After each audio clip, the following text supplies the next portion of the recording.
Hello guys, welcome back to my channel. My name is MEKNEX and today I'm going to be showing you guys some tricks and tips I use in making a perfect closure.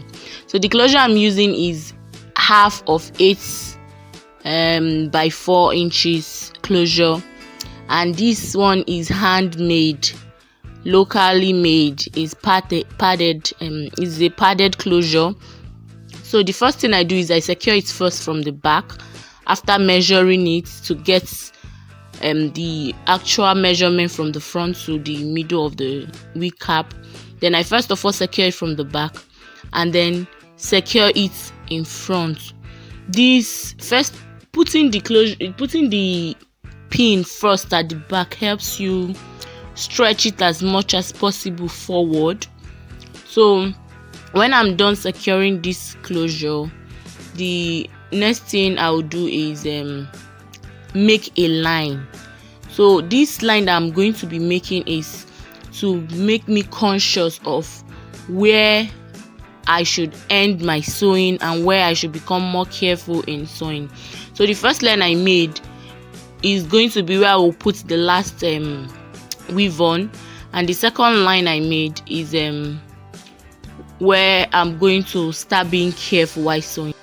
So I sew the back in this way by folding the wig cap over and sewing underneath it, just to make it look like a lace closure from the back. So you can easily hold up this hair from behind and it looks really pretty when you do that. This is what it's going to look like when you are done making your wig cap. So you are going to have a very neat ending from behind. So the next thing I just do is I just continue sewing in the regular way. I just sew in anyhow it just comes to my mind, bearing in mind that when I get to the front, the line is going to ask me to stop, because anyhow you make the front, anyhow you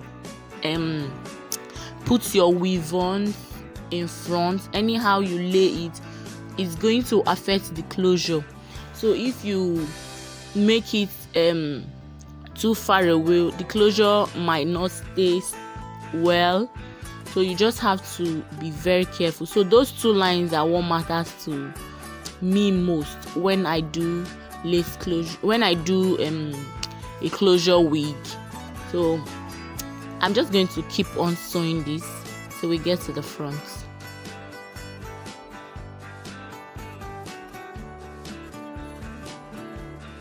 So now that I am at my first line, I'm just going to finish securing this first line, and then I'm at the first line on this part of the hair, but on the other part of the hair I don't think I've gotten to the first line. So I'm just going to secure this one, and the next thing I will do is to sew down my closure, because I only secured it, I haven't sewn it down. So now the next thing I'm going to do is to secure it. Guys, please, I'm so sorry that this closure and this hair are not the same. So the first thing I do is I start from the middle of this hair and then I sew it as if I'm dragging it backward.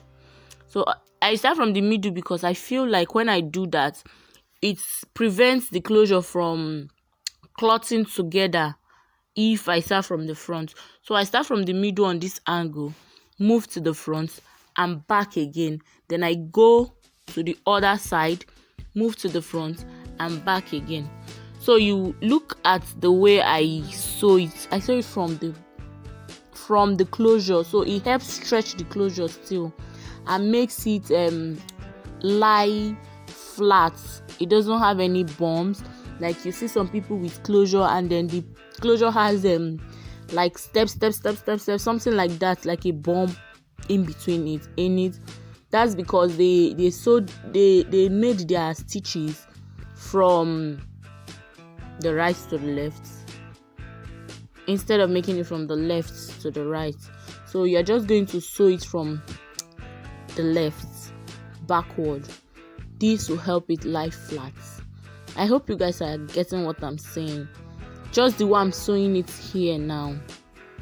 So like I was apologizing, the wig, after buying this wig and the lace closure, I came home and found out that the two of them, they are so different.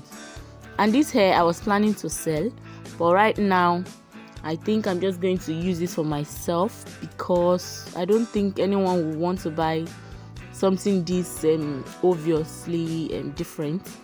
So I'm just going to use this for myself.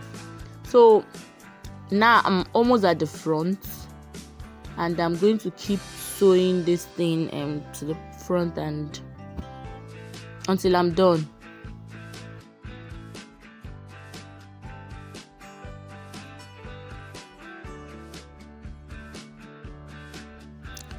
When you get to the front, please try as much as possible to secure this closure properly.